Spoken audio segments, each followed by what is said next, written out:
that y'all are talkative, communicating. It seems like y'all are starting to form some meaningful relationships, friendships, or y'all are just starting to get comfortable being here at Dillard on a college campus, starting to blossom into yourselves. Without further delay, I would like to introduce you all to our guest speaker today. Today we have Mr. Jim Embry, who is going to be presenting to you all. Give a round of applause. Yes.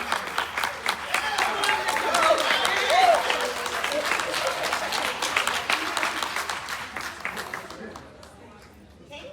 Before I turn it over to Mr. Embry, I'm going to read a little bit about his biography. A few quick reminders, some housekeeping rules. Remember, this is an opportunity for you all to be able to engage and really be able to take in knowledge and information that could potentially open up some new opportunities for you in terms of what you would like to explore professionally. Make sure you are giving your full attention.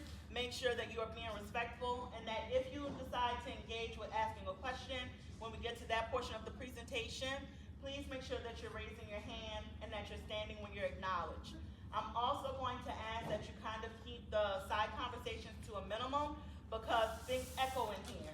If 2 or 3 people are having a conversation and then that multiplies, it's going to begin to create volume in the audience and take away from what's going on up here on the stage. So can we all agree to making sure that we're giving our full attention to our guests? First video about his story. Thank you all so much. So Mr. Embry who is an individual who considers himself condensed in human form. He was born in Richmond, Kentucky, the grandson of a small farmer who was also a social activist. His family legacy was passed down to him, and as a 10-year-old in the civil rights movement, he often considered and called himself an eco-activist, or he was labeled black and green. Mr. Embry has worked to connect social justice and environmental justice within other social movements for the past 60 years. Recently, he formed Systems Transformation Partnership and cultivates collaborative efforts at the local, national, and international levels with a focus on food systems. Mr. Embry maintains that the local food and sustainable agriculture movement is the foundation of a sustainable community. I'm really excited for him to share with you all the importance of creating a sustainable future.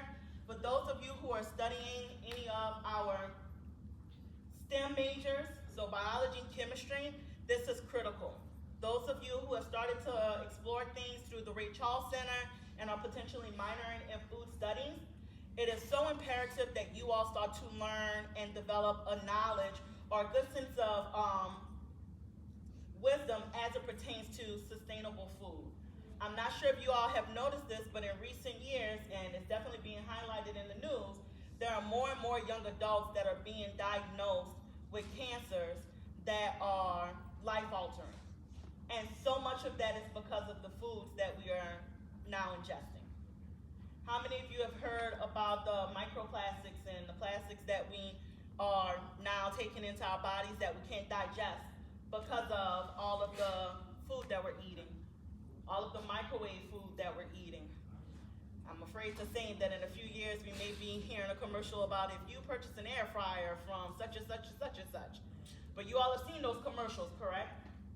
And a lot of that has to do with the food that we're consuming today isn't necessarily the food that was being consumed in generations before us. So I hope that you all are being attentive, that you're open-minded to the information that Mr. Embry is going to share. So without further ado, Mr. Embry, the floor is yours.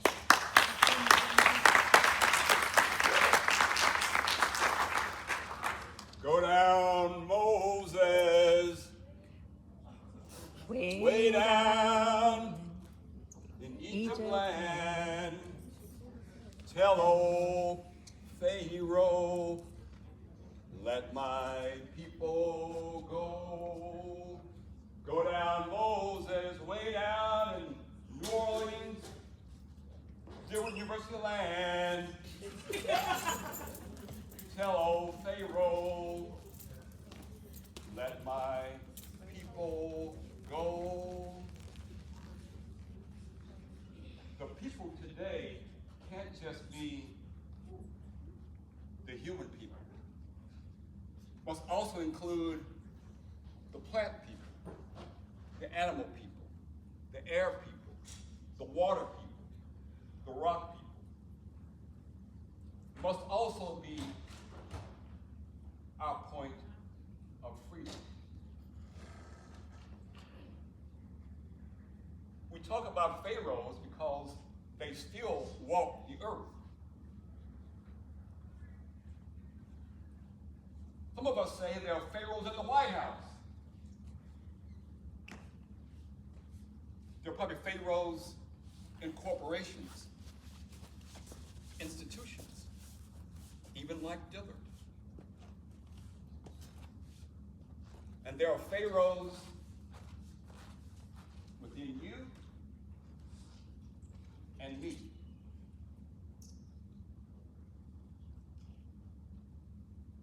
So our work is to be the Moses of our people.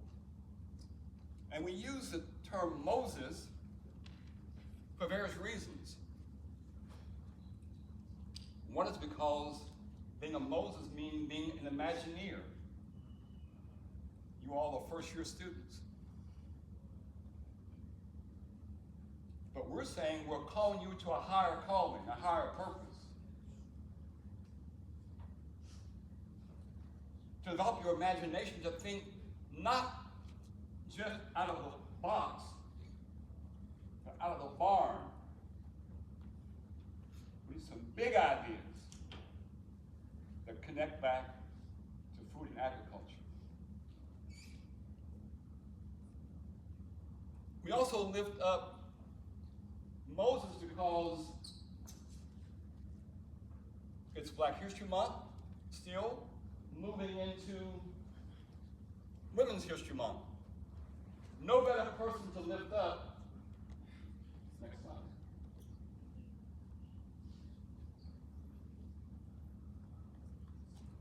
Next slide. No better person to lift up than who? Harriet Tubman. Regarded as what? The Moses of her people.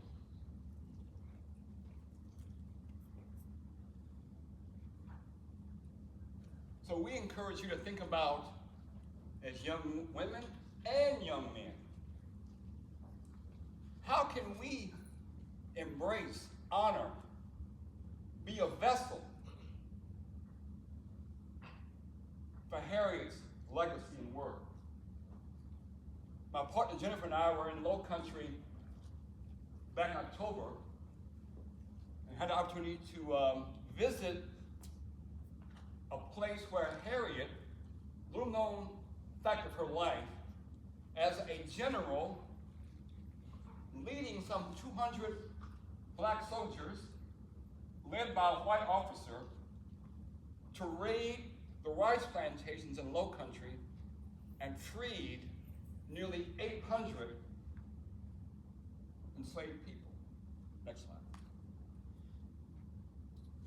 We had the honor while there to spend time with this dear sister here, Etta Fields Black, professor at Carnegie Mellon, who wrote this incredible book called Combee. How many have read the book Combee? Now I'm going to come back in May and ask the question again. Who has touched, who has read, who has researched this book Combee? And I want every hand to go up. Now, who wants to look at the book Combee? Hands go up. Exactly right. So again, this Moses song is saying the life of Harriet Tubman is still relevant today to Dillard students. Today you wouldn't be here. I'll say it again.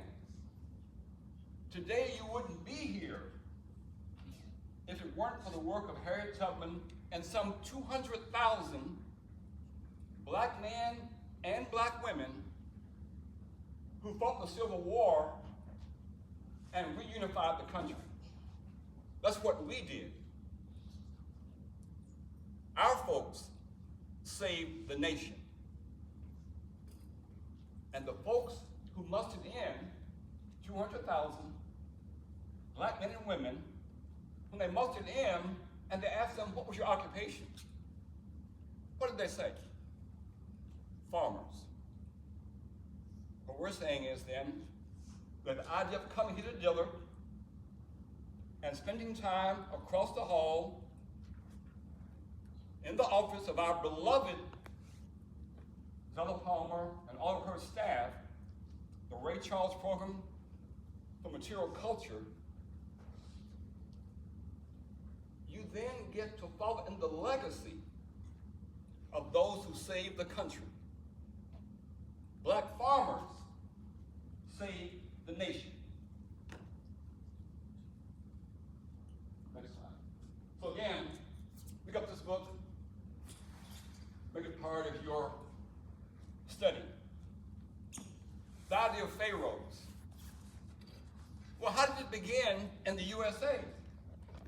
What we're saying is it began with this idea of Europeans coming over and stealing land. We call it stolen land, indigenous people going to Africa and stealing labor from African people was our nation's foundational contradiction of injustice. But land and labor was used for what? To do agriculture, to grow rice, sugarcane, cotton, hemp, and so forth. It's within agriculture and food that we find our nation's foundational contradiction of injustice. What we're also saying is that today, 2026, agriculture and food represent the fulcrum point of transformation. So you all are here at Dillard in these convocations to understand how you can become part of the fulcrum point of transformation. Next slide. My partner and I have spent time the last 3 years developing our pathways to a sustainable future. And we share those here. First pathway, earth-centric, woman-centric. Because how we treat the earth, Mother Earth, is how we treat women. And what we're saying, now you know, I lie a whole lot, so forgive me if I lie a whole lot, but y'all help me. You all are younger, my brain's fossilized. But when I last checked, I could be wrong, we all come through women. Is that right? Yes. Okay, well, thank God. Okay, that wasn't a lie then. If we're discussing the future, we must begin with how we treat women, how we love, protect, honor, lift up women.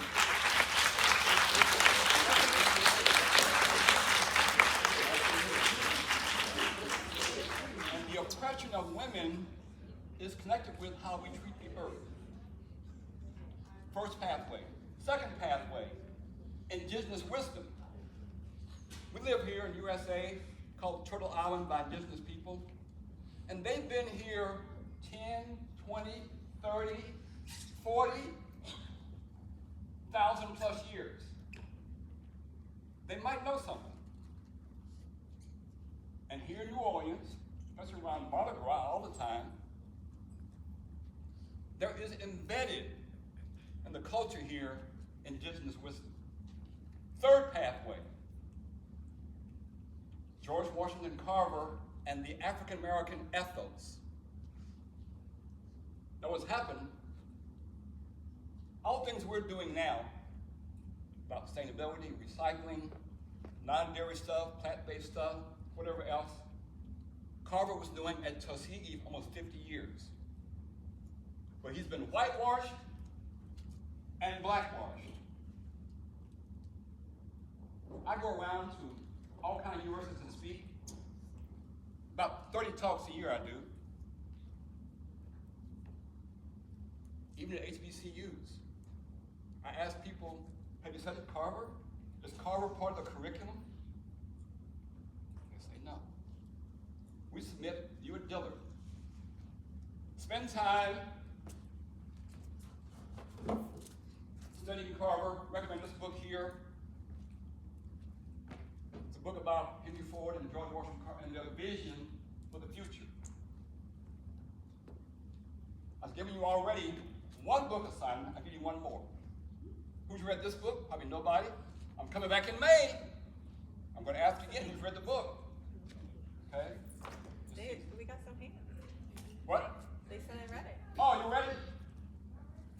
It's a wonderful book, great detail. They said they also went to the school as well. You what? They also went to the school as well. Amen. Thank you. Thank you. Lovely. That's great. Fourth pathway. Youth, art, and hip hop. I did a presentation in Ohio State. If you do a Google search on my YouTube channel, look up hip hop, agriculture, and developing a sustainable future. It's a pretty good presentation. I go back and I grab some of the early hip hop performers, Run DMC, Afro Bambaataa. Move towards the front, talk about Queen Bee. Y'all know Queen Bee? No, you don't. I know. Yeah, absolutely. When we travel around the world, Jennifer and I have been to Egypt, Africa, Europe, China, Brazil, Cuba, and we meet young people. The common language globally is hip hop. What we're saying, you got to infuse hip hop, art, and youth in whatever we're doing, like you all are doing here. Fifth pathway is Seeds, the Terra Madre Network. I was invited here by, again, our beloved, get to know her. This sister is bad, meaning in a good way. But every 2 years, we go to Italy with her for the program called Terra Madre. And we're going again this fall. How many of y'all going? A few of you all are going. Now, if you see me afterwards, and you answer a question about what's our connection with rocks, I can give you this gift. The Terra Madre is an international gathering sponsored by the International Slow Food Foundation, and it happens every 2 years. Every country in the world sends people there. 800 young people come, like you all. And again, the last 2 trips over, 24 and 22, our dear sister Palmer has brought with her 10 students. We're going to take more this fall. We'd love to see you all there, either this coming year or in 2 years. A chance to be a part of an international movement around transformation, using food and ag as the focal point. Last pathway is vision is transformative. How many of you all have a vision for your own life? Wonderful, wonderful, that's great. Okay, it's important. We're going to take that vision and begin to connect it with other of us, other groups, but connect it locally, nationally, and internationally. Does that make sense? Vision. Now, pointed out, a good place to add to this vision is read this book. If we had followed the ideas of Carver and Ford, we wouldn't be in the mess we're in now. I'm going to play this. We have a short video that we prepared from our trip to Italy 2 years ago that kind of describes this Terra Madre gathering. It's called Global Seed Stories. You ready?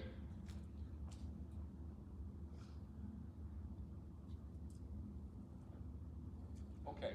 Anyway, again, you can go as a delegate, a USA delegate, and all your costs are over there, are covered. They cover housing, transportation, 3 meals a day. You can help raise money to go as well.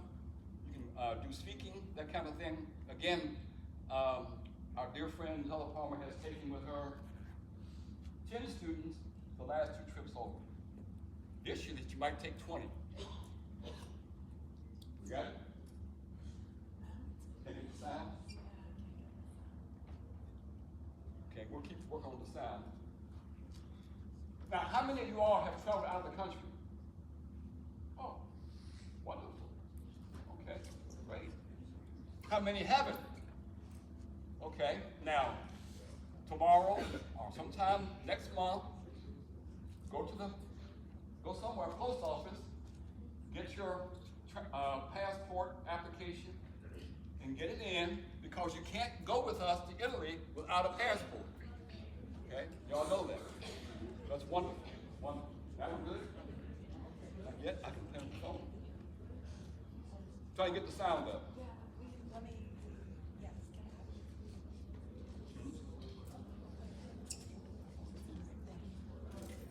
We're trying to get the sound up, gang. Hold on. In any case, now, let me ask folks in here, how many have a major in, like, have a health science? Okay, few people. Okay.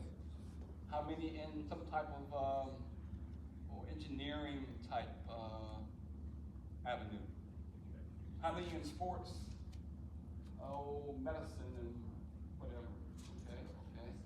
How many in literature or English or whatever? Okay. How many people in here are from California as students? California's in it. What part of California? The Bay Area. It's Bay Area. Okay, great. How are we doing that? Okay. How many are from here in Nolens? Most of y'all. Great.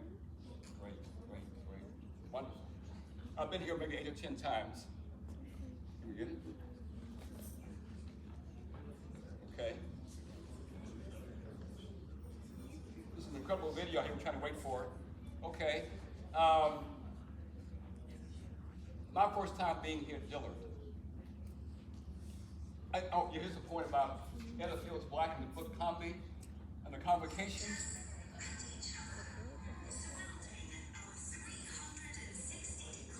Okay.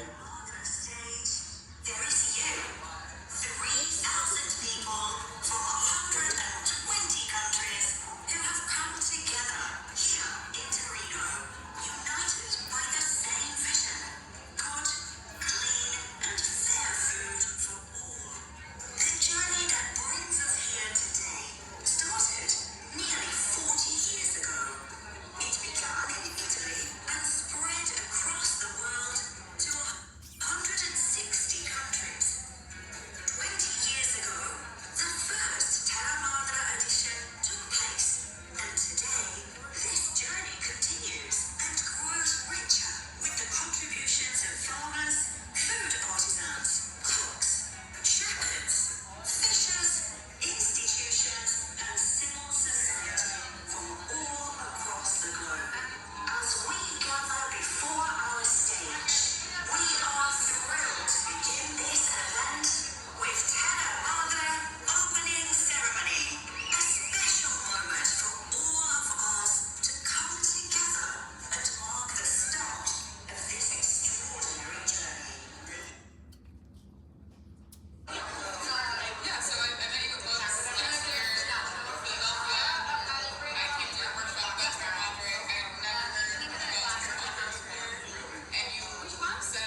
the new Slow Food President internationally. 35 years old, Ugandan farmer, intellectual, there's a new face that's saying, hey, we recognize that the future lies in the hands of young people.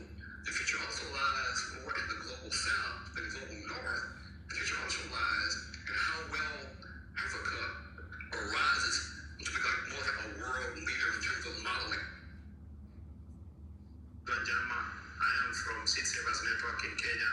I am currently in Gilgil, and in Gilgil is where we have our seed learning center.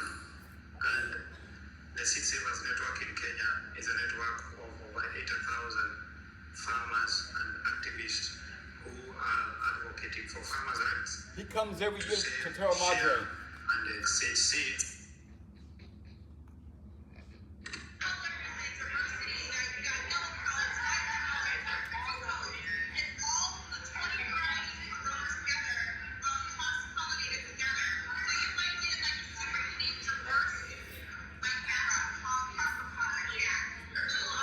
They're from Ethiopia here.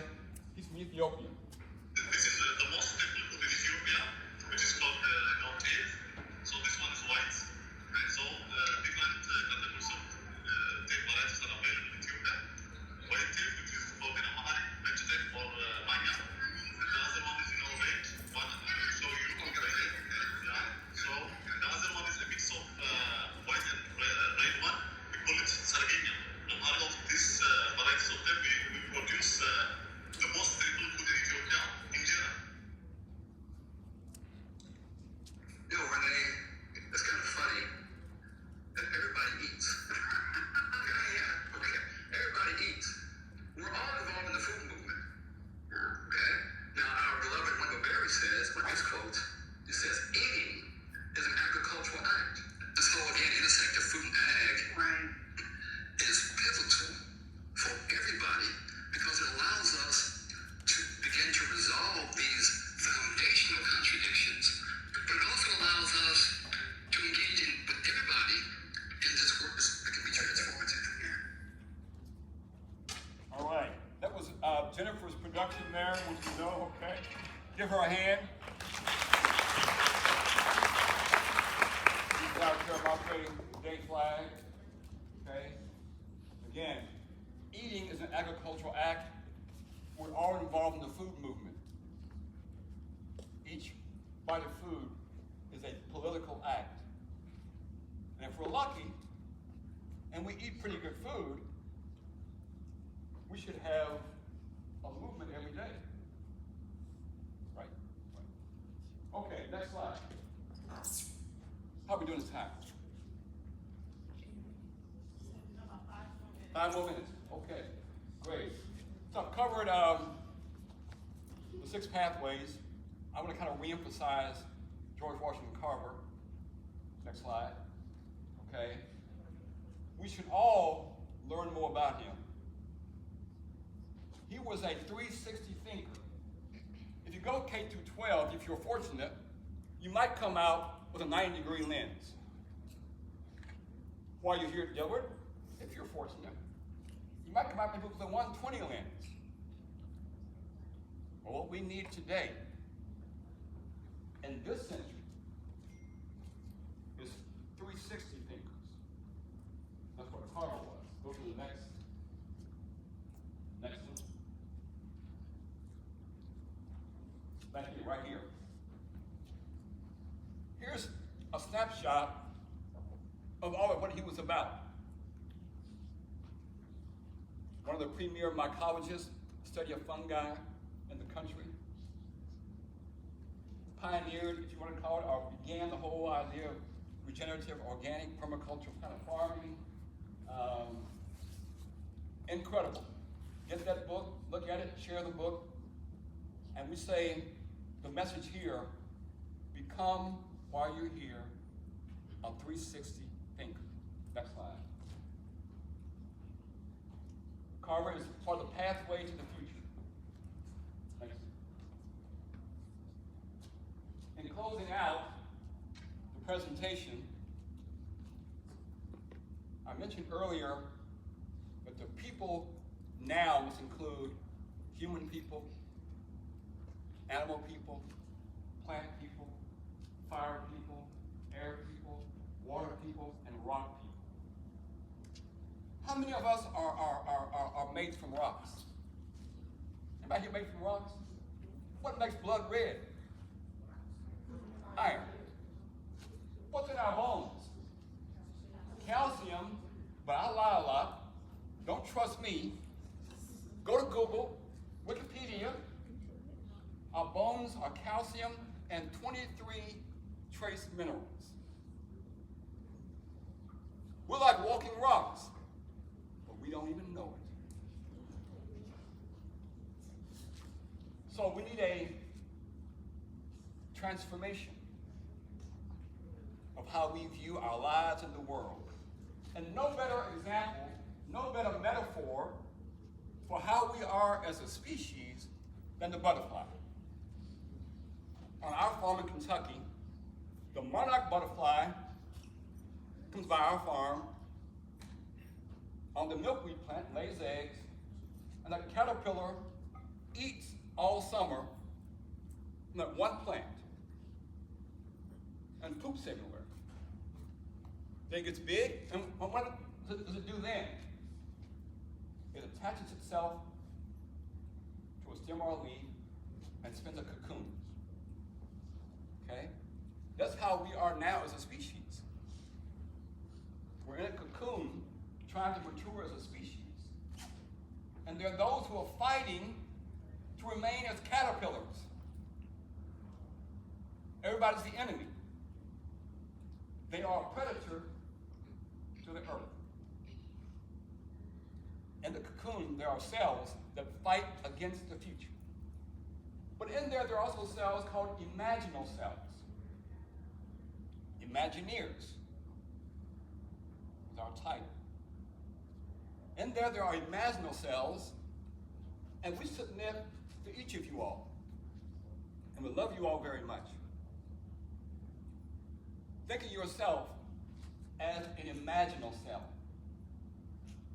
And your work is to guide the future. You're going to tell the caterpillar feet that you're just destined to be a wing.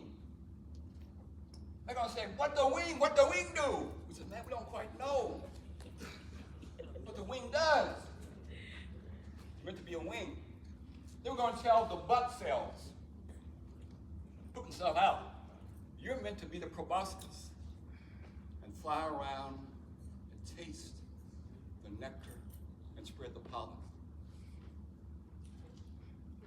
So we're saying, if the butterfly can be transformed, we can as humans too. Next slide.